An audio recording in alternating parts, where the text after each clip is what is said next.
ప్రార్థన చేసుకుని ఈ రాత్రికాలపు కుటుంబ ప్రార్థనలో మనందరం ముందుకు వెళ్ళిపోదాం. మోషేబాబు ప్రార్థనతో ఈ రాత్రికాలపు కుటుంబ ప్రార్థన మనం ప్రారంభించుకుందాం. యెషయా గ్రంథము 42వ అధ్యాయాన్ని మరి నేడు బైబిల్ పఠనంగా లేఖన భాగాలను చదువుకుంటూ తండ్రి యొక్క చిత్తాన్ని, తండ్రి యొక్క ఉద్దేశాలని, తండ్రి యొక్క సంకల్పాన్ని మరి తెలుసుకుని నేర్చుకునేటువంటి పరిచర్యలు పనిలో భాగంగా మనం అందరము మరి దేవుని స్తుతిస్తూ మహిమపరుస్తూ కొనియాడుకుందాం. ప్రార్థన చేసుకుని ఈ రాత్రికాలపు కుటుంబ ప్రార్థన మనం ప్రారంభించుకుందాం. మోషేబాబు ప్రార్థన. మహాగణమైన మహోన్నతుడు మా ప్రియ పరలోకపు తండ్రి, మీ ఘనమైన ఉన్నతమైన శ్రేష్టమైన నామనికే వేలాది వందనాలు స్తుతులు సోదరుని ఈ రాత్రికాల సమయంలో వేగరములు తండ్రి, మీ సన్నిధి భాగ్యాన్ని మాకు అనుగ్రహించండి. మీకు అన్నవాడు తండ్రి. ఈ రాత్రికాల సమయంలో తండ్రి యెషయా గ్రంథం తండ్రి 42వ అధ్యాయం చదువుతుండగా నేర్చుకోబడుతుండగా మాకు తెలియని జ్ఞానాన్ని ప్రసాదించండి తండ్రి. ఈ రాత్రికాల సమయంలో తండ్రి ఈ తరగతిని ముగించుకొని తండ్రి వయసు నాడుతండి కుటుంబుడి దర్శనానికి మేము బిఎల్ రాజు గారు చేయొచ్చుగా మాకు సమృద్ధమైన తెలియని జ్ఞానాన్ని అనుగ్రహించమని వేడుకున్నాం తండ్రి. ఈ చిన్న ప్రార్థనలో తప్పు పరపలను క్షమించమని వేడుకుంటుంది. యేసుక్రీస్తు నామములో అడుగుతున్న పరతండి. ఆమేన్. Very good. జై తల్లి ప్రార్థన. ప్రార్థన మాదు పరతండి ఘనమైన ఉన్నతమైన నామం వేడది వందనాలు స్తోత చేర్చుకున్నది అండి. ఈ రాత్రికాల సమయంలో తండ్రి వేగురుమైతే మీ లేఖలు చదువుకుని భావించింది అంత ఉన్నదండి. ఈ రాత్రికాల సమయంలో తండ్రి యెషయా గ్రంథం 42వ అధ్యాయం చదువుతుండగా సౌందర్యాన్ని గణించిన వెతిబడబాగుతుంది మరో రోజు రాసం లేదండి. మేము ఈ తరగతిని ముగించుకుంటే వైఎస్ఆర్ నగర్ వెళ్ళుచుండగా ఆ ప్రయాణాలన్నిటి మీ క్షేమంగా ఉండేలాంటి ఈ ఉదయం అంతా మీరు కింద కష్టానికి ఎంతమంది ఈ చిన్న పాదాలు తప్పు రెండు ఈ ప్రార్థన వేసుకేస్తున్నామని అడుగుతున్నాం ప్రార్థన.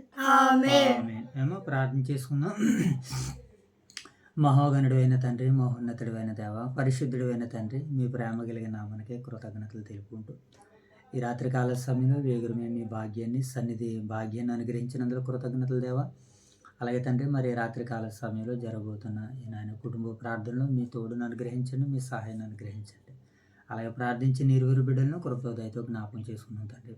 అలాగే నాయన మీరు మమ్మల్ని ప్రేమించి ఇచ్చినటువంటి స్థానిక సంఘాలు ఓదూరు వైఎస్ఆర్ నగర్ సంఘాలను బట్టి, సంఘ బిడ్డలను బట్టి, సంఘ పరిచర్యను బట్టి మీకు వందనాలు ప్రభువా. మరి రెండు సంఘాలు తండ్రి మీ అందు విశ్వాసం ఉంచి మీ మీద ఆధారంతో, మీ మీద ఆధారపడి, మీ అందు నమ్మికతో ప్రభావ వారి యొక్క జీవితాలని దాన్ని దిద్దుకోవడానికి సిద్ధపడుతుండగా మీ యొక్క ఆత్మను వారికి సహాయంగా దయచేయండి తండ్రి. అలాగే ప్రభావ మరి యొక్క సమయంలో మరి స్థానిక సంఘాలకి పెద్దలుగాను పరిచారకులుగాను నాయన ఉన్నటువంటి బిడ్డలందరినీ జ్ఞాపకం చేసుకున్నాం తండ్రి. వారిని వారి కుటుంబాలను ఆశీర్వదించండి. మీ సేవలో మీ పరిచర్యలో నమ్మకమైనటువంటి రాయబారులుగా మీ బిడ్డలు నిలబెట్టండి. అలాగే తండ్రి మరి దైవ సేవకులు రెండు సంఘాల్లో చక్కనటువంటి వాక్య వర్తమానాలతో ముందుకు నడిపిస్తుండగా సేవకులకు నాయన మరింత ఆయువును, ఆరోగ్యాన్ని, బలాన్ని, శక్తిని దయచేయండి తండ్రి. వారి కుటుంబం వెలుగు నుండుతూ ప్రభు అనేక కుటుంబాలను వెలిగిస్తుండగా తండ్రి మీ సహాయ సహకారాలు వారికి, సంఘానికి, సంఘ బిడ్డలందరికీ, సేవకులు అందరికీ అనుగ్రహించమని వేడుకుంటూ తండ్రి రాత్రికాల సమయంలో యెషయా గ్రంథం 42వ అధ్యాయం ద్వారా నేను మీ చిత్తాన్ని తెలుసుకోవడానికి మేము సిద్ధపడుతున్నాం ప్రభు. మీ యొక్క సహాయాన్ని అనుగ్రహించి తండ్రి లేఖనాల్లో ఉన్నటువంటి లోతైన విషయాలు మీరు మాకు వినిపించమని, నేర్పించమని, తెలియజేయమని వేడుకుంటూ మా రక్షకుడైన యేసుక్రీస్తు వారి నామం పేరిట ఈ ప్రార్థన మీకు సమర్పిస్తున్నాం తండ్రి. రైట్, మంచిది నాయన. మరి యొక్క సమయంలో యెషయా గ్రంథము 42వ అధ్యాయము మొదటి వచనం చదువుకుందాం. ఇదిగో నేను ఆదుకొను నా సేవకుడు, ఇదిగో నేను ఆదుకొను నా సేవకుడు, నేను ఏర్పరచుకొనివాడు, నేను ఏర్పరచుకొనివాడు, నా ప్రాణమునకు ప్రియుడు, నా ప్రాణమునకు ప్రియుడు, అతని యందు నా ఆత్మను ఉంచి ఉన్నాను, అతని యందు నా ఆత్మను ఉంచి ఉన్నాను. అతడు అన్యజనులకు న్యాయము కనబరుచును, అతడు అన్యజనులకు న్యాయం కనబరచును, అతడు కేకలు వేయుడు, అతడు కేకలు వేయుడు, తన స్వరమును వీధిలో వినబడనీయుడు, తన స్వరము వీధిలో వినబడనీయుడు, నలిగిన రెల్లును అతడు విరువడు, నలిగిన రెల్లును అతడు విరువడు, మకమకలాడుచున్న మకమకలాడు జనపద ఒత్తిని ఆర్పడు, ఒత్తిడి ఆర్పడు, అతడు సత్యమును అనుసరించి న్యాయము కనబరుచు, అతడు సత్యమును అనుసరించి న్యాయం కనబరచును, భూలోకమున న్యాయము స్థాపించు వరకు, భూలోకమున న్యాయం స్థాపించిన వరకు అతడు మందగెలడు, అతడు మందగెలడు,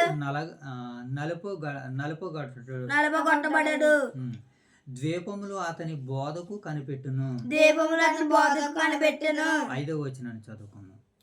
ఆకాశములను సృజించి ఆకాశమును సృజించి వాటిని విశాలపరిచి వాటిని విశాలపరిచి భూమిని భూమిని అందులో పుట్టిన సమస్తమును పరిచి అందులో పుట్టిన సమస్యను పరిచి దాని మీదనున్న జనులకు ప్రాణమును దాని మీద ఉన్న జనులకు ప్రాణమును దానిలో నడుచు వారికి జీవాత్మను దానిలో నడుచు వారికి దేవాత్మను ఇచ్చుచున్న ఇచ్చుచున్న దేవుడైన యెహోవా ఎలాగూ సెలవిచ్చుచున్నాడు. దేవుడైన యెహోవా ఎలాగూ సెలవిచ్చుచున్నాడు. బుద్ధివారి కన్నులు బుద్ధివారి కన్నులు తెరుచుటకును తెరచుటకును బంధింపబడిన వారిని బంధింపబడిన వారిని చెరలో నుండి వెలుపలికి రప్పించుటకును చెరలో నుండి వెలుగులోకి రప్పించుటకును చీకటిలో నివసించు వారిని చీకటిలో నివసించు వారిని బందీ గృహముల నుండి వెలుపలికి రప్పించుటకును బందీ గుహలను వెలుటకు రప్పించుటకు యెహోవానగు నేనే యెహోవానగు నేనే నీతి విషయంలో నిన్ను పిలిచి నీటి విషయంలో నిన్ను పిలిచి నీ చెయ్యి పట్టుకుని ఉన్నాను. నీ చెయ్యి పట్టుకుని ఉన్నాను.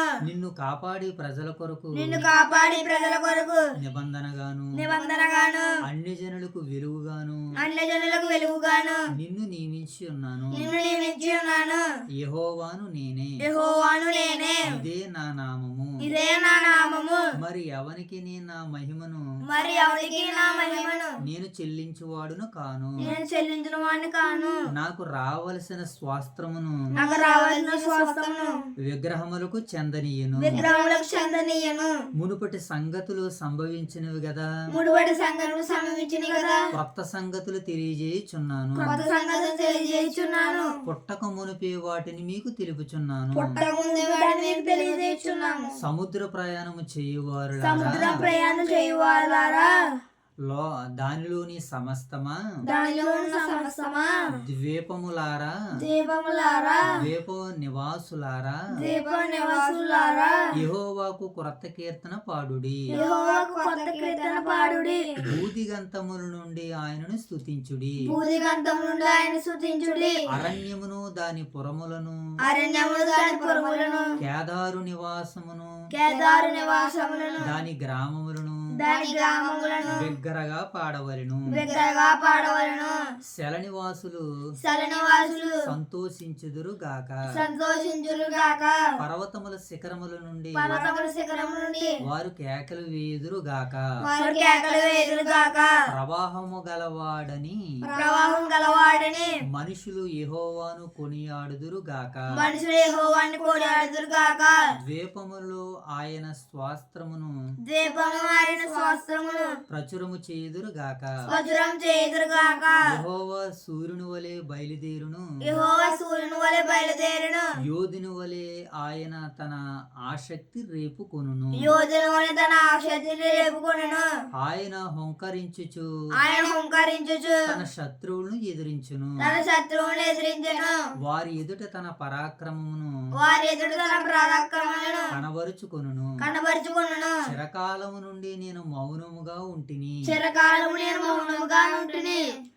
ఊరకుని నన్ను నేను అణుచుకుంటిని. ఊరకుండి నేను అణుచుకుంటుని. ప్రసవ వేదన పడు స్త్రీ వలె ప్రసవ వేదన పడు స్త్రీ వలె విడవకుండా నేను బలవంతముగా ఊపిరి తీయుచు ఒగర్చుచు రోజు ఉంచున్నాను. 14 వచనం చదువుకున్నాను. 15 వచనం. పర్వతములను కొండలను పాడు చేయుదును. వాటి మీద చెట్లనన్నిటినీ ఎండిపోజేసెదను. నరులను ద్వీపములుగా చేయుదును. మడుగులను ఆరిపోజేసెదను. వారెరగని మార్గమున గుడ్డివారిని తీసుకుని వచ్చేదను. వారెరగని త్రోవలో వారిని నడిపింతును. వారి ఎదుట చీకటి వెలుగుగాను వంకర త్రోవలను చక్కగాను చేయుదును. నేను వారిని విడవక ఈ కార్యము చేయుదును. చెక్కిన విగ్రహములను చూడుడి. చెక్కిన విగ్రహములను చూడుడి, చెక్కిన విగ్రహములను చూడుడి, ఆశ్రయించి కోత విగ్రహములను చూడుడి, కోత విగ్రహములను చూడుడి, మీరే మాకు దేవతలని చెప్పువారు మీరే మాకు దేవతలను చెప్పువారు వెనకకు తొలగి కేవలం సిగ్గుపడుచున్నారు. కేవలం సిగ్గుపడుచున్నారు. చెవిటి వారిలారా చెవిటి వారులారా వినుడి, గుడ్డి వారిలారా మీరు గ్రహించినట్లు ఆలోచించుడి. గ్రహించినట్లు ఆలోచించుడి. నా సేవకుడు తప్ప మరెవడు గుడ్డివాడు? మా సేవకుడు తప్ప ఎవరు గుడ్డివారు? నేను పంపు నా దూత తప్ప మరి ఎవడు చెవిటివాడు? నా భక్తుడు తప్ప ఎవడు గుడ్డివాడు? యెహోవా సేవకుడు తప్ప మరి ఎవడు గుడ్డివాడు? నీవు అనేక సంగతులను చూచుచున్నావు గాని గ్రహింపకున్నావు. వారు చెవియొగ్గి వెనకయున్నారు. యెహోవా తన నీతిని బట్టి సంతోషం గలవాడై ఉపదేశ క్రమం ఒకటి గణపరిచి గొప్ప చేసెను. అయినను ఈ జనము అపహరింపబడి దోపుడు సొమ్ము ఆయను. ఎవరినూ తప్పించుకొనకుండా వారందరూ గుహలో చిక్కబడి ఉన్నారు. వారు బందీ గృహములలో దాచబడి ఉన్నారు. దోపుడు పాలైరి విడిపించువాడెవడునూ లేడు. అపహరింపబడేరి తిరిగి రప్పించువాడెవడునూ లేడు. మీలో ఎవడు దానికి చెవియొగ్గును? రాబో కాలమునకై ఎవడు ఆలకించి వినును? యెహోవాకు విరోధముగా మనం పాపము చేసితిమి. వారాయన మార్గములో నడవనొల్లకపోయిరి. ఆయన ఉపదేశమును వారు అంగీకరింపకపోయిరి. యాకోబును దోపుడు సొమ్ముగా అప్పగించిన వాడు దోచుకుని వారికి ఇశ్రాయేలును అప్పగించువాడు యెహోవాయే గదా. 25 వచనం. కావున ఆయన వాని మీద తన కోపాగ్ని యుద్ధ బలమును కుమ్మరించెను. అది వాని చుట్టూ అగ్ని రాజేసెను. అయినను వాడు దాన్ని గ్రహింపలేదు. అది వానికి అంటుకొనిన గాని వాడు మనసును పెట్టలేదు. దేవుడి యొక్క పరిశుద్ధ వాక్యాన్ని నేడు మన వినికిడులో 30 దంతలుగాను 60 దంతలుగాను 100 అంతలుగాను ఫలింపజేయను గాక. ఆమేన్. రైట్, మంచిది నాయన. మరి ఇక్కడ యెషయా గ్రంథము ఒకసారి యెషయా గ్రంథము 42వ అధ్యాయాన్ని మనం చూసినప్పుడు చాలా సంగతులు ఇక్కడ మనకి కనబడుతున్నాయి. అయితే ఇక్కడ ఈ యొక్క అధ్యాయాన్ని మనం ఆలోచన చేసినప్పుడు ఇక్కడ దేవుని యొక్క సంకల్పం మనకు కనబడుతుంది. మొదటిగా ఈ అధ్యాయాన్ని మనం ఆలోచన చేసినప్పుడు దీనిలో దేవుని యొక్క సంకల్పం కనబడుతుంది మనకి దీంట్లో ఏనా. అలాగే దేవుని చిత్తం కనబడుతుంది. అలాగే దేవుని యొక్క ధీరత్వం, దేవుని యొక్క పనితనము మనకి ఇక్కడ కనబడుతుంది ఈ 42వ అధ్యాయంలో. కనుక దేవుని యొక్క సంకల్పము ఏమై ఉన్నదని అంటే ఈ ప్రపంచ మానవాళిని అందరినీ దేవుడు కాపాడుకోవడానికి తనకి ఒక సేవకుణ్ణి కావాలనుకున్నాడు. తనకొక సేవకుణ్ణి కావాలనుకున్నాడు. ఆ సేవకుడు తన మహిమ కొరకు, అలాగే ప్రపంచ ప్రజలందరి కొరకు, తన మహిమ కొరకు మరి ఆ సేవకుణ్ణి పిలిచినట్లుగా ఆ సేవకుడే ప్రభువైన యేసుక్రీస్తుల వారిగా, ఆ సేవకుడే పరలోకమందున్నటువంటి తండ్రికి ప్రియకుమారుడిగా, ఆ సేవకుడే మరి పరలోకం నుంచి భూమి మీదకి మనిషి రీతిగా వచ్చిన వాడిగా లేఖనాలు మనకి సెలవిస్తున్నాయి. ఆయన గురించినటువంటి పరిచయ భాగాలు మనకి మొదటి నుంచి 9 వచనాల్లో 8 వచనాల్లో 7 వచనాల్లో ఆయన కొరకు వ్రాయబడినటువంటి సందర్భాలు. ఎవరి గురించి? ప్రభువైన యేసుక్రీస్తుల వారు గూర్చినటువంటి ప్రవచనాలు దీనిలో ప్రస్ఫుటంగా రాయబడి ఒక మాటలో చెప్పుకోవాలని అంటే ఎవరి గురించి రాయబడ్డానని దీనిలో యేసుక్రీస్తు వారు ప్రభు అయిన యేసుక్రీస్తు వారు గూర్చినటువంటి ప్రవచనాలు దీంట్లో రాయబడి 42వ అధ్యాయంలో. ఈ 42 అధ్యాయంలోనే కాదు, యెషయా గ్రంథం అంతట్లోనూ కూడా ప్రభు అయిన యేసుక్రీస్తుల వారిని గూర్చినటువంటి ప్రవచనాలు కూపళ్ళాలుగా ఉన్నాయి దీంట్లో. లాస్ట్లో మనం ఇంకా రాగడ దినాల్లో స్టడీ చేద్దాం.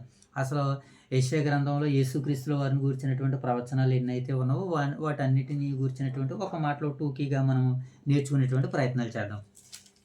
ఈ 42వ అధ్యాయంలో మొదటిగా ఎవరు కనబడుతున్నారంటే కుమారుడైనటువంటి యేసుక్రీస్తుల వారి గూర్చినటువంటి ప్రవచనాలు, ఆయన గూర్చినటువంటి సందర్భాలు ఇక్కడ మనకు కనబడుతున్నాయి. రెండవదిగా మనకి దేవుడు ఎవరిని గూర్చి దీంట్లో చెప్పాలనుకుంటున్నాడు అంటే ఆయన తనను గూర్చి తాను చెప్పుకోవాలనుకుంటున్నాడు. ఏనా తనను గూర్చి తాను చెప్పుకోవాలనుకుంటున్నట్లుగా మనకి ఆయన చిత్తాన్ని, ఆయన యొక్క పనితనము, ఆయన యొక్క ధీరత్వం మనకి ఇక్కడ కనబడుతుంది రెండవదిగా. ఇక మూడవదిగా మనం చూసినప్పుడు తన సేవకుడు, తన పనివాడు ఎలా ఉండాలో, కానీ తన సేవకుడు, తన పనివాడు ఎలా ఉన్నాడో చెప్తున్నాడు. ఏనా ఈ ద్వీపాలు, ఈ భూమి మీద ఉన్నటువంటి మనుషులందరూ కూడా ఆయన తెలుసుకోవాలని, ఆయన మహిమపరచాలని, ఆయనగా తనకు తానుగా మాట్లాడుకుంటున్నట్లుగా ఈ అధ్యాయం మనకి సెలవిస్తుంది. ఈ అధ్యాయ నేపథ్యం అదనమాట.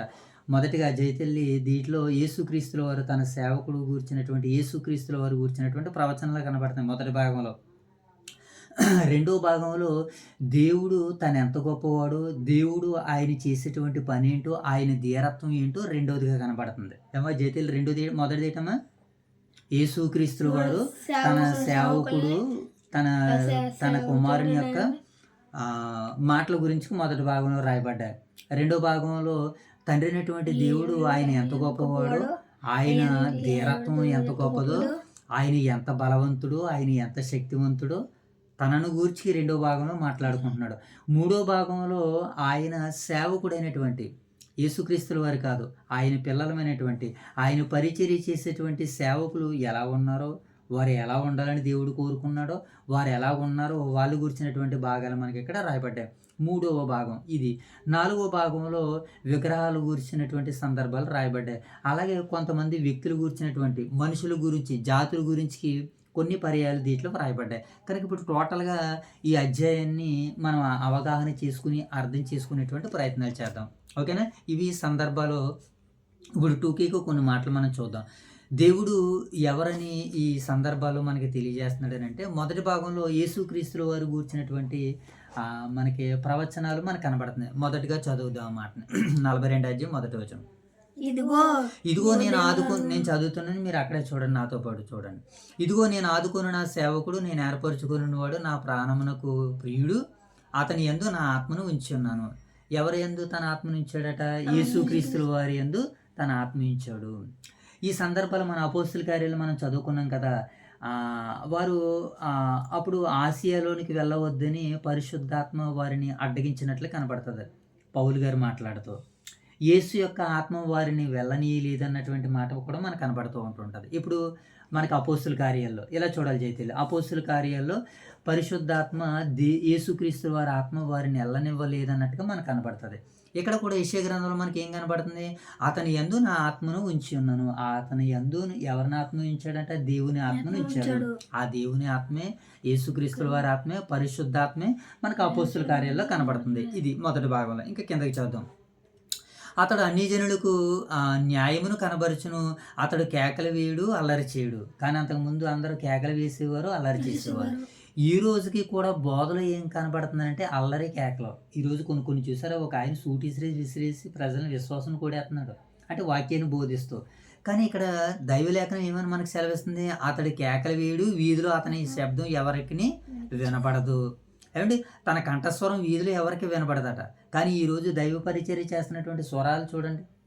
ఆత్మావేశంతో నింపబడితే ఒక ఎత్తు, కానీ శరీరంతో నింపబడి ఏమంటే అనేకుల్ని ప్రలోభాలుగా సువార్తని చెరుపుతున్నటువంటి కొంతమంది ప్రబుద్ధులు మనకు కనబడుతున్నటువంటి నేటి సమాజంలో మనం ఉన్నాం.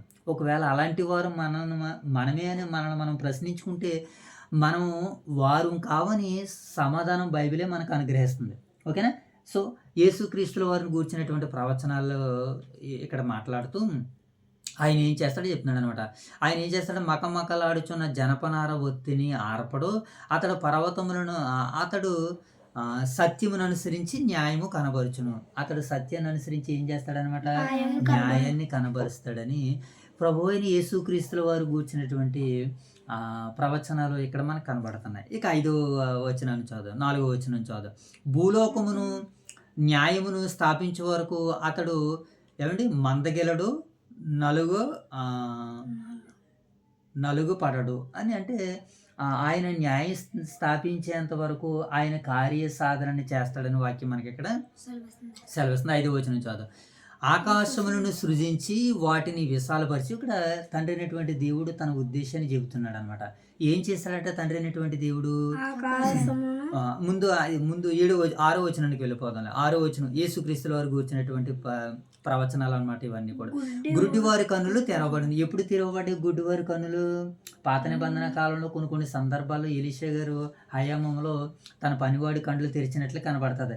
అంతటి ముందు భాగాల్లో కొంతమంది కన్నులు ఎక్కడన్నా తెరవబడ్డాయంటే అది కొంత మట్టుకి టూకీగా మనకు కనబడుతుంది. కానీ నూతన నిబంధన గ్రంథంలో ప్రభు అయిన యేసుక్రీస్తుల వారు వచ్చినటువంటి తర్వాత చెవిటివారు వినడము, గుడ్డివారు చూడడము, నత్తివారు మాట్లాడము, ఏమండి చనిపోయిన వారు లేపబడడం, ఊచ చేయగల వారు స్వస్థపరచబడడం, ఇంకా అనేకమైనటువంటి కార్యాలన్నీ జరిగాయి కదా. అవే ప్రవచనాలు ఇక్కడ కనబడుతుంది. గుడ్డివారు కన్నులు తెరబడుటకును. 6వ వచనం 7వ వచనం బంధింపబడిన వారిని చెరలో నుండి వెలుపలికి రప్పించుటకు, చీకటిలో నివసించే వారిని బందీ గృహంలో నుండి వెలుపలికి రప్పించుటకును, యెహోవానగు నేనే నీతి విషయములలో నిన్ను పిలిపించి నీ చేయి పట్టుకున్నాను అని అంటున్నాడు. ఎవరిని? ప్రభు అయిన యేసుక్రీస్తుల వారు.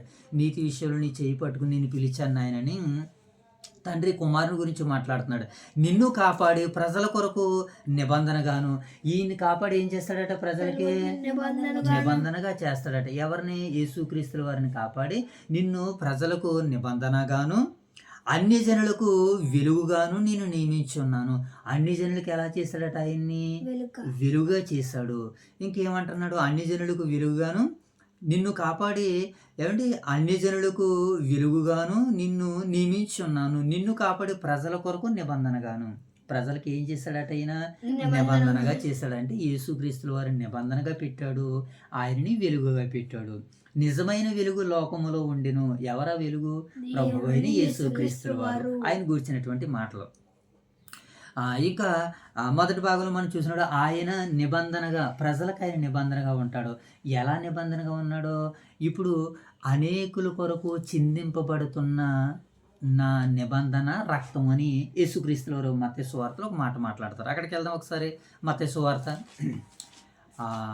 సువార్త 28వ అధ్యాయము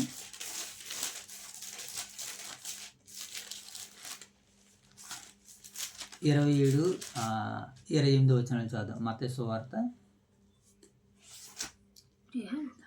నేను చదువుతున్నాను చూడు. మత్తయి సువార్త 27వ అధ్యాయము 27, 28.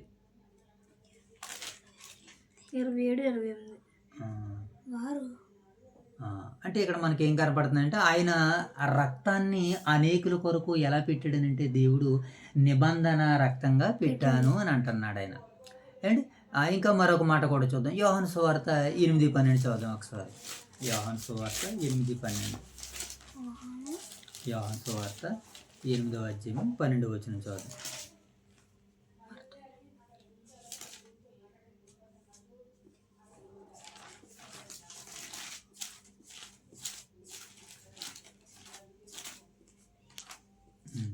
ఒకసారి 28, ఒకసారి మత్తయి సువార్త 26వ అధ్యాయము 28వ వచనం చదువుతున్నాను చూడండి. ఇది నా రక్తము అనగా పాపక్షమాపణ నిమిత్తము అనేకుల కొరకు చిందింపబడుతున్న నిబంధన రక్తము. ఆయనని ప్రజల కొరకు నిబంధనగా చేస్తానన్నాడు కదా. ఆ నిబంధన ఏంటి అని అంటే ఆయన రక్తాన్ని ద్రాక్ష రసంగా చేసి ప్రజలకి నిబంధనగా, అంటే గుర్తుగా. నిబంధన అంటే ఏంటి నాయన? గుర్తుగా. ఈవిడ భార్య, ఈవిడ స్త్రీ అని చెప్పడానికి సూచన ఏంటంటే చీర కట్టుకుని మెడలో మంగళసూత్రాన్ని ధరించుకుని ఉంటే ఈమె ఒక ఆయనకి స్త్రీ, ఒక ఆమెకి ఈవిడ భార్య అని గుర్తుగా ఎలాగైతే కనబడుతుందో అలాగే యేసుక్రీస్తుల వారి యొక్క రక్తము ఆయన యొక్క రక్తానికి సాదృశ్యంగా కనబడుతున్నటువంటి ద్రాక్షారసం కూడా ఎలాగుంది అని అంటే నిబంధనగా ఉన్నది, గుర్తుగా ఉన్నది. అది చెప్తున్నాడు ఇక్కడ. ఇప్పుడు యెషయా ప్రవచించాడు కదా, ఏమని ప్రవచించాడు యెషయా? ఒకసారి అక్కడికి వెళ్దాం చూడండి. అన్ని జనులకు ప్రజలకు వెలుగుగాను ఏమన్నాడు, నిన్ను కాపాడి ప్రజలకు నిబంధనగాను. ప్రజలకు ఎలా పెట్టాడు ఈయన్ని? నిబంధనగా. ఎలాగనంటే ఈయన మరణించి సమాధి చేయబడి తిరిగి లేచినటువంటి తర్వాత ఆయన రొట్టెను, ఆయన యొక్క ద్రాక్షారసాన్ని మనము సేవిస్తున్నాం కనుక ఇది ఒక నిబంధనగా ఉంది. ఇక యోహాను సువార్త 8:12 మనం చూసినప్పుడు అక్కడ కూడా ఒక మాట రాయబడ్డది. ఏదైనా 8వ అధ్యాయము 12వ వచనం.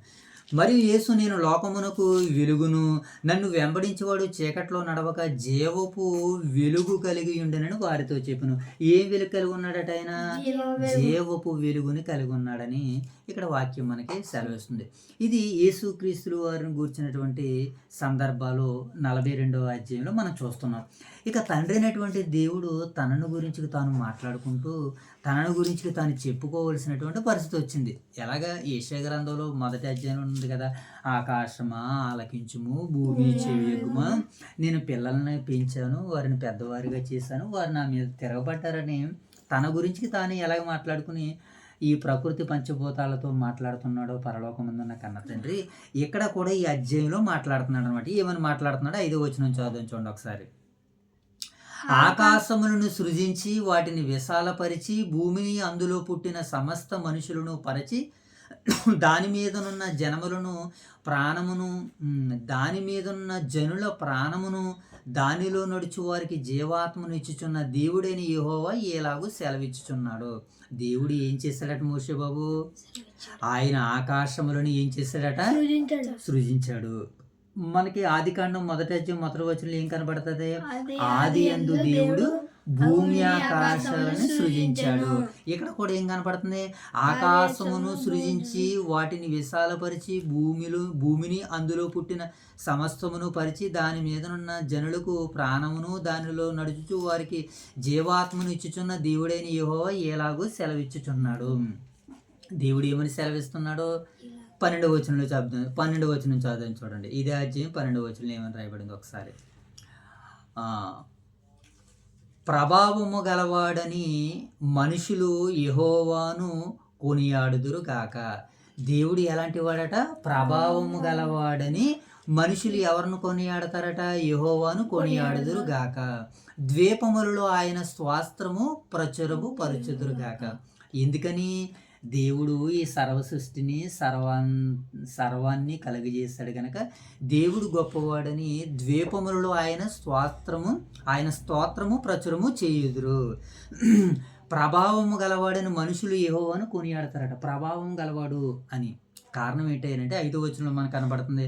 ఆకాశాన్ని సృష్టించాడు, అందులో మనుషులకు జీవాన్ని ఇచ్చాడు, ఊపిరినిచ్చాడు. వాళ్ళందరూ దేవుణ్ణి ఏం చేయాలని? తెలుసుకోవాలని. ఒకసారి కీర్తనల గ్రంథం 10వ అధ్యాయము 25వ వచనంలో కూడా ఒక మంచి మాట మనకు కనబడుతుంది. కీర్తనల గ్రంథము నువ్వు యెషయా గ్రంథము 40వ అధ్యాయం 22వ వచనం నుంచి జైతల్లి. యెషయా గ్రంథం 40వ అధ్యాయం తీను. యెషయా గ్రంథము 40వ అధ్యాయము 22వ వచనం నుంచి ఎంత అనుకున్నావు మోషబాబు? కీర్తనలో 10వ అధ్యాయము 25వ వచనం. 10వ అధ్యాయం ఎంత? 25 లేదు. కీర్తన గ్రంథము 10 కీర్తనలు 18:34-35. సరే.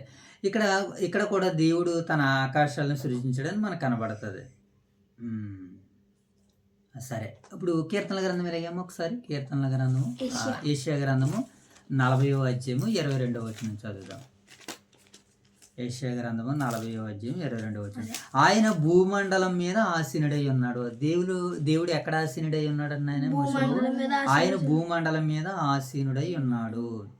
దాని నివాసులు మిడతల వలె కనబడుచున్నారు. ఒకడు తెరను విప్పినట్లు ఆయన ఆకాశ వైశాల్యమును వ్యాపింపజేసును. ఒకడు గుడారం వేసినట్లు ఆయన దానిని నివాస స్థలముగా ఏర్పరచును. ఒకడు గుడారాన్ని వేసినట్లు, ఒకడు చాపను పరిచినట్లుగా దేవుడు దేనిని తీసుకుంటున్నాడు? ఆయన ఉదాహరణగా ఆకాశాన్ని, భూమిని తీసుకుంటున్నాడు అని ఈ సందర్భాన్ని బట్టి మనకి, ఈ 5వ వచనాన్ని బట్టి మనకి అర్థమవుతుంది. ఇప్పుడు మనము ఒకసారి 7వ వచనం 8వ వచనం చదువు చూడండి. 8వ వచనం చదువు ఒకసారి. 8వ వచనం యెషయా గ్రంథం. నేను యెహోవాను నేనే, ఇదే నా నామమును, మరి ఎవనికి నా మహిమను నేను ఇచ్చేవాడును కాను. నాకు రావలసిన స్తోత్రమును విగ్రహములకు చెందరేను. ఆయనకి రావలసినటువంటి స్తోత్రాన్ని ఎవరికి చెందనివాడట? విగ్రహాలకి చెందనివాడట. నా మహిమను నేను ఇతరులకి ఇచ్చేవాడును కాను. ఎందుకని? దేవుడు గొప్పవాడు గనక, ఆయన మహోన్నతుడు గనక, ఆయన శక్తిమంతుడు గనక. చూద్దాం ఒకసారి 46వ అధ్యాయము. ఇదే యెషయా గ్రంథము 46వ అధ్యాయము. ఒకసారి 10వ వచనం చదువు. నేను చదువుతాను, మీరు చూడండి. అక్కడ 46వ అధ్యాయము 10వ వచనం. తీసారా? తీస్తే చదవండి. తీస్తే చదవాలి. 46వ అధ్యాయము 10వ వచనం చదువు.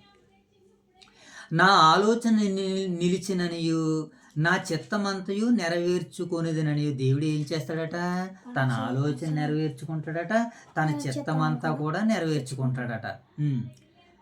చెప్పుచు ఆది నుండి నేనే కలగబో వాటిని తెలియజేయుచున్నాను. ఆది నుంచి దేవుడు ఏం చేస్తున్నాడట? కలగబోయే వాటిని తెలియజేస్తున్నాను అని అంటున్నాడు అండి. కనుక మనం ఏం చేయాలనంటే జాగ్రత్తగా దేవుని మాటలు మనం అర్థం చేసుకునేటువంటి వారిగా ఉండాలి. మరొక మాటను కూడా చూద్దాం ఈ సందర్భాన్ని బట్టి. 8వ వచనం అనుకున్నాను. 48వ అధ్యాయము 11వ వచనం. 48 11వ వచనం కూడా చూద్దాం ఒకసారి. నా నిమిత్తమే అలాగూ చేసేదను.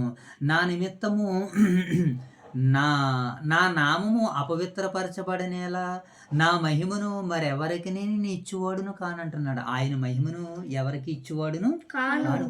దేవుడు అంటే ఆయన సర్వాంతర్యామి, ఆయన గొప్పవాడు. ఇలా చూడాలి జైతల్లి.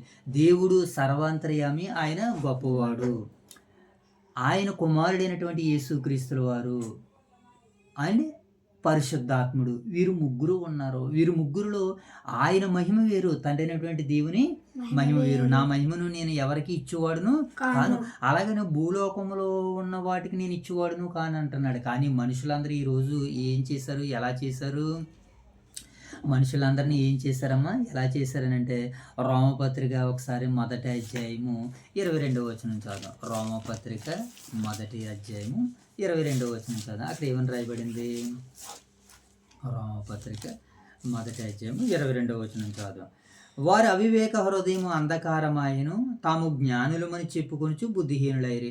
వారు అక్షయుడుగు దేవుని మహిమను క్షయమగు మనుషుల యొక్కయు దేవుణ్ణి ఎలా చూపించారట? మనుషులుగా చూపించారు. కొంతమంది దేవుణ్ణి ఎలా చూపించారు? పక్షులుగా చూపించారు. కొంతమంది ఎలా చూపించారు? జంతువులుగా చూపించారు. కొంతమంది ఎలా చూపించారు? పురుగులుగా చూపించారు. అంటే దేవుడు ఎలాంటి వాటికి తన మహిమను ఇవ్వనంటున్నాడు. ఆయన ప్రత్యేకమైనటువంటి వాడు, ఆయన ఆది నుంచి ఉన్నవాడని వాక్యం మనకి సెలవిస్తుంది. కనుక ఇక్కడ 8వ వచనం చూసినప్పుడు యెహోవాను నేనే,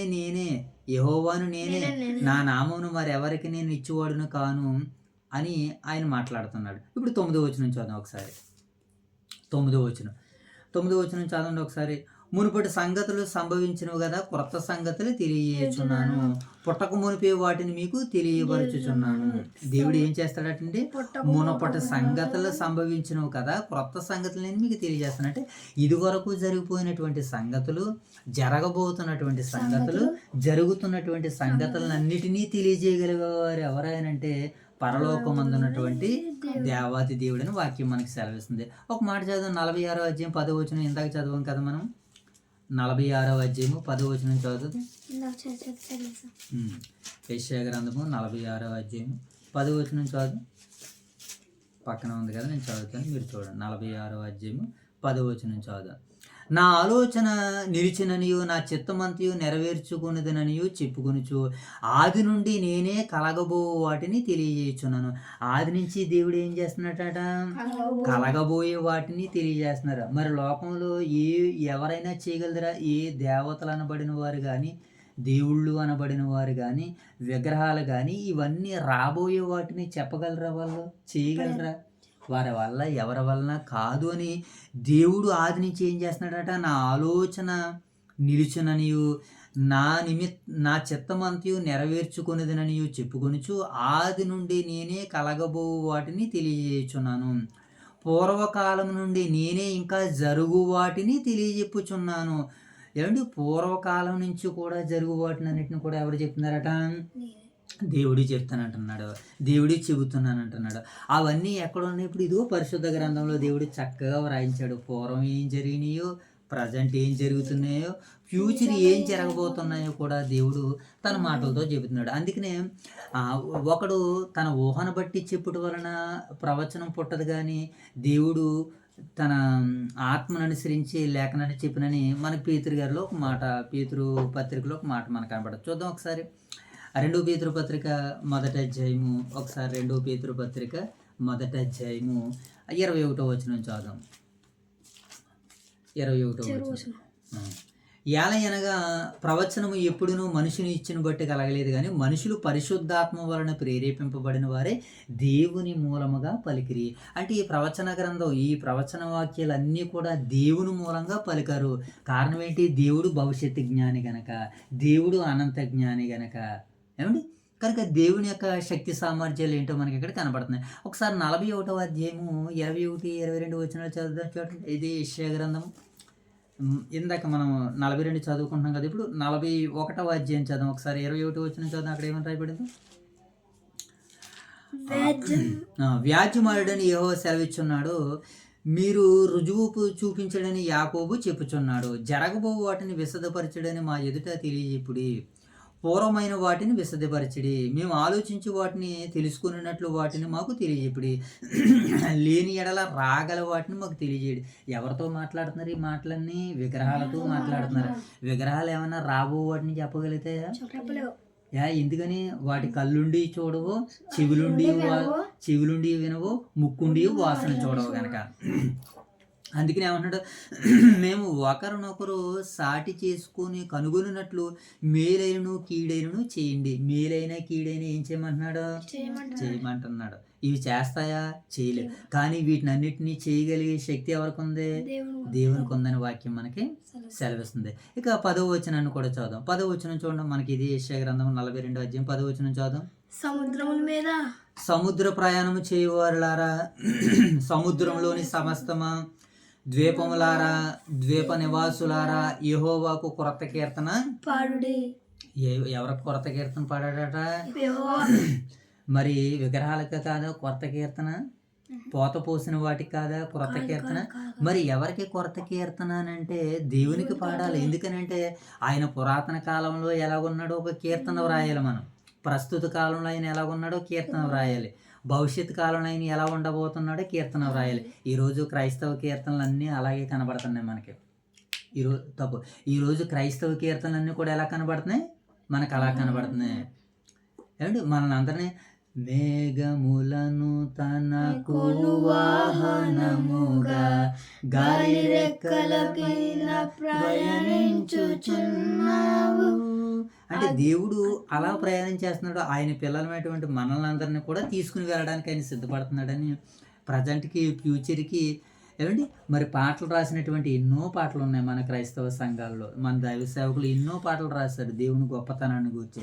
కనుక ఇప్పుడు ఏమంటే ఏ వంకర డొంకర లేనటువంటి వాటికి ఎన్నో పాటలు వచ్చేస్తున్నాయి. ఇప్పుడు సినిమాకి ఎన్నో కొత్త పాటలు వచ్చేస్తున్నాయి. ఇప్పుడు ఇతర దేవీ దేవతలు అనబడుతున్నటువంటి వారికి ఎన్నో కీర్తనలు వచ్చేసినాయి, రాస్తున్నారు. కానీ జీవము కలిగినటువంటి దేవునికి కూడా ఏం రాయాలని దేవుడు ఆశిస్తున్నాడు తెలుసా? కొత్త కీర్తనలు రాయాలంటున్నాడు, కొత్త కీర్తనలు రాయాలంటున్నాడు. ఎందుకంటే కీర్తనలు ఎన్నో కీర్తనలు ఉన్నాయి కనుక సరికొత్త కీర్తనలు మీరు దీనిని చదువుకుని మీరు ప్రేరేపింపబడి కీర్తనలు రాయండి అని ఈ భాగాల్లో మనకి సెలవిస్తుంది. చూద్దాం ఒకసారి కీర్తనలు ఎలాంటి కీర్తనలు రాశారు. 96వ కీర్తన మొదటి వచనం చదువుదాం. చూడండి, ఒకరు 96 తీయండి, ఒకరు 98 తీయండి. 96 ఒకటి, 98 ఒకటి. 96 ఒకటి చూద్దాం. మొదటిగా ఏమని రాయబడింది ఇక్కడ? యెహోవా మీద క్రొత్త కీర్తన పాడుడి, సర్వభూజనులారా యెహోవా మీద పాడుడి, యెహోవా మీద పాడుడి, ఆయన నామమును స్తుతించుడి. యెహోవా మీద ఏం చేయాలట? క్రొత్త కీర్తన పాడుడి. ఎన్ని పాటలు వచ్చేసినాయండి ఈరోజు క్రైస్తవ ప్రపంచంలో. చాలా పాటలు వచ్చినాయి. కనుక ఇప్పుడు ఆ పాటలన్నీ కూడా ఎవరు వినిపిస్తున్నారంటే చక్కనటువంటి దైవ సేవకులు పాడుతున్నారు, అనేకమైనటువంటి పాటలను రాస్తున్నారు. యెహోవా ఆశ్చర్యకార్యములు చేసి ఉన్నాడు, ఆయనను గూర్చి క్రొత్త కీర్తన పాడాలి. పాడాలంటే మనం ఏం చేయాలి? దేవుని యొక్క ఉద్దేశాలు ఏంటో తెలుసుకోవాలి, దేవుని సంకల్పం అంటే ఏంటో తెలుసుకోవాలి. ఏమండి, దేవుని యొక్క ధీరత్వం, దేవుని యొక్క పనితనం ఏంటో, దేవుని యొక్క చిత్తం ఏంటో తెలుసుకున్నటువంటి వారు మాత్రమే పాఠాలని వ్రాయగలరు, పాడగలరు, నేర్పించగలరు. అలాగే 149వ అధ్యాయము 144వ అధ్యాయం చదువుదాం. 144వ అధ్యాయం 9వ వచనం. 144 9వ వచనం. Very good. దేవా, నిన్ను గూర్చి నేను ఒక క్రొత్త కీర్తన పాడేదును, 10 తంతుల సితారాతో నిన్ను కీర్తించేదును. నీవే రాజులకు విజయము దయచేయుచున్నావు గనక ఈయన ఏం చేస్తాడట? నేను నిన్ను గూర్చి ఒక క్రొత్త కీర్తన పాడేదును.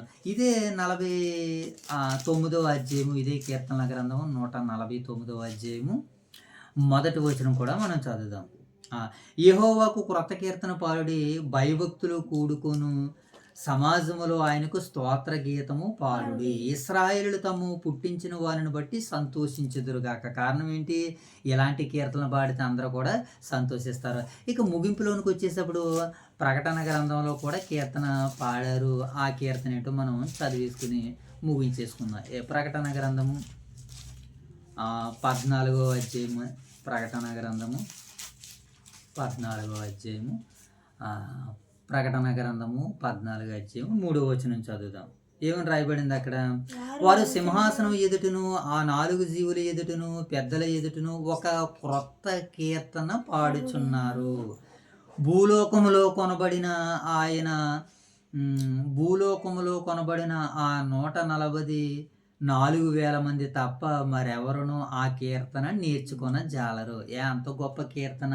అవును, కొన్ని కీర్తనలు మనం నేర్చుకోలేము, కొన్ని కీర్తనలు మనం నేర్చుకోలేము. అలాంటి స్వరాలు, అలాంటి గమగాలు, అలాంటి పాటలు, అలాంటి లిరిక్స్ మన దైవ సేవకులు చాలామంది రాసినటువంటి భక్తపరులు ఉన్నారు. వారందరిని బట్టి దేవుని మనం స్తుతించుకుందాం. చివరిగా 15వ వచనాన్ని చదువుకుందాం. ఇదే 42వ అధ్యాయము 15వ వచనం చదువుదాం ఒకసారి. పర్వతములను కొండలను పాడు చేయుదును, వాటి మీద చెట్లను ఉన్నటువంటి వాటినన్నింటినీ ఎండిపోజేసేదును, నదులను ద్వీపములుగా చేయుదును, మడుగులను ఆరిపోజేసేదును. కారణం ఏంటి? దేవుడు వీటిని ఎందుకు ఇలా చేస్తానంటున్నాడు? ఆయన ఇష్టం, ఆయన చిత్తం, ఆయన ఇష్టం, ఆయన సంకల్పం. కనుక ఇది ఏంది, ఎలా చేసావని అడిగే హక్కు, అధికారము ఎవరికి లేదు. ఆయనకి మనం తల వంచాల్సిందే, తల అగ్గాల్సిందే, లోబడాల్సిందే, విధేయతగా ఉండవలసిందే తప్ప మనం ఏంటి తండ్రిని అడిగే అధికారము, హక్కు ఈ భూమి మీద ఏ వ్యక్తికి, ఏ మానవాళికి లేదని దైవవాక్యం మనందరికి కూడా సెలవిస్తుంది. చూద్దాం. చివరిగా ఒక మాటను చదివేసి మనం ముగించేసుకుందాం. యెషయా గ్రంథము 24వ అధ్యాయము 1వ వచనం చదువుదాం. యెషయా గ్రంథము 24వ అధ్యాయము 1వ వచనం చదువుదాం. యెహోవా దేశమును వట్టిదిగా చేయుచున్నాడు, ఆయన దానిని పాడుగా చేసి కల్లోలం చేస్తున్నాడు. దేవుడు దేశాన్ని వట్టిదిగా చేస్తున్నాడు. కారణం ఏంటి? అది ఆయన ఇష్టం. ఎందుకు వట్టిదిగా చేస్తున్నాడు? దేశంగా చేశాడు, రాష్ట్రాలుగా చేశాడు, జిల్లాలుగా చేశాడు, గ్రామాలుగా చేశాడు, వర్గాలుగా చేశాడు, ప్రజలను పుట్టించాడు. వాళ్ళందరూ నన్ను తెలుసుకోమని చెప్పారు. వాళ్ళందరూ తమ ఇష్టానుసారంగా తిరుగుతున్నారు. అందుకనే ఆకాశం నుంచి అగ్ని గంధకాలు కురిపించి సొదొమ గొమొర్రా పట్టణాలని దేవుడు నాశనం చేసేసాడు. ఇక్కడ కూడా ఏమంటున్నాడు? యెహోవా దేశంని ఏం చేశాడు? చేతుల్ని వట్టిదిగా చేశాడు. మరి దాంట్లో మనుషులు ఉండాలి, కఠినాన్ని దాంట్లో మనుషులు ఉండాలి. దాంట్లో ఎలా చేస్తారు? దాంట్లో మనుషులు ఉండాలి, దాంట్లో జంతువులు ఉండాలి, పశువులు ఉండాలి. కానీ వారు ఎవరైనా ఉన్నారా? ఎందుకని? ఆయన ఇష్టం. ఎందుకనంటే ఆయన చిత్తాన్ని నెరవేర్చకపోతే ఏం చేశాడు? 10 తెగులను రప్పించి ఐగుప్తు దేశంలో ఉన్నటువంటి వాళ్ళందరినీ కూడా చంపించేశాడు. ఐగుప్తులో ఉన్నటువంటి పురుషులేమి, పిల్లలేమి, జంతువులేమి, ఇంట్లో ఉన్నటువంటిదేమి, బయట ఉన్నటువంటిదేమి, వడగండ్లతో వచ్చేసి ఆకుకూరలేమి, పశుకూరలేమి అన్నిటిని దేవుడు ఏం చేశాడు? వట్టిదిగా చేసేసాడు. కనుక ఆయన చిత్తానికి తల వంచకపోతే ఈరోజు ప్రపంచ దేశాలన్నింటిని కూడా భస్మం పట్టణం అయిపోతాయి. ఈరోజు ఇరాన్ వారికి, ఇస్రాయిల్ వారికి, అమెరికా వారికి యుద్ధాలు ఘోరంగా జరుగుతున్నాయి. అందుకనే ఎవరు చేస్తారో, ఎవరు బ్రతుకుతారో, దేవుడి దేశాన్ని ఏం చేస్తానంటున్నాడు ఆయన? యెహోవా దేశమును వట్టిదిగా చేస్తున్నాడు, ఆయన దాన్ని పాడు చేసి కల్లోలపరుచున్నాడు. ఎందుకని? ఆయన మాట వినట్లేదు కనుక. వారికి ఉన్నటువంటి బలంతో, వారికి ఉన్నటువంటి అధికారంతో, వారికి ఉన్నటువంటి జ్ఞానంతో వెర్రవేగుతున్న వారిని అందరినీ నేలకు త్రొక్కడానికి దేవుడు ఏం చేస్తున్నాడు అయ్యానంటే సిద్ధంగా ఉన్నాడు. దేవుడు దేశాన్ని వట్టిదిగా చేయుచున్నాడు. ఆయన దాన్ని పాడు చేసి కల్లోలపరుచుచున్నాడు. దాని నివాసులను చెదరగొట్టుచున్నాడు. ప్రజలకు కలిగినట్లు యాజకులకును కలుగును అని అంటున్నాడు. కనుక దాని నివాసులను ఏం చేస్తానంటున్నాడు ఆయన? చెదరగొడతాను అని అంటున్నాడు. అలాగే 24వ అధ్యాయము కూడా మనం చూడగలిగితే 24 అధ్యాయం కదా, వెరీ గుడ్. 24 అధ్యాయం మొదటి వచనం. అలాగే 24:45 కూడా చదువు ఒకసారి. 40 ఎక్కడ ఉంది? కనుక మరి దేవుడు ఏం చేస్తానంటున్నాడు అంటే వాటిని అన్నిటినీ వట్టిదిగా చేసేస్తానని వాక్యం సెలవిస్తుంది కనుక 24:4. ఏనా 24:4. 24:4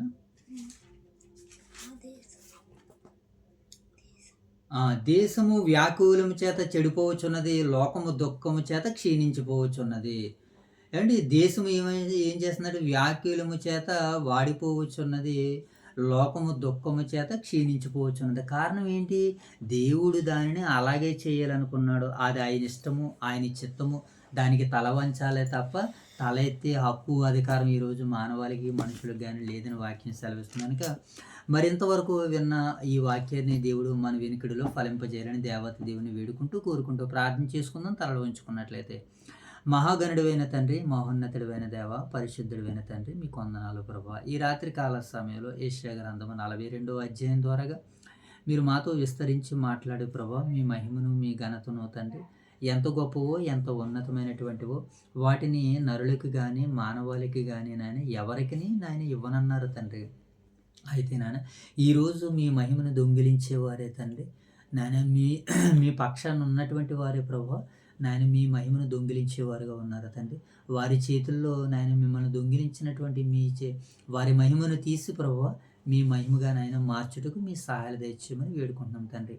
అలాగే ప్రభా ఇంతవరకు జరిగిన యొక్క పరిచర్ను దీవించండి, ఆశీర్వదించండి.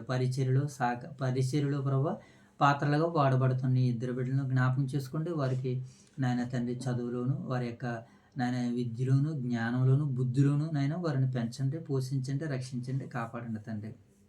అలాగే ప్రభా ఈ పరిచర్ని వీక్షిస్తున్న బిడ్డలను దర్శించమని, దీవించమని, ఆశీర్వదించమని వేడుకుంటున్నాం తండ్రి.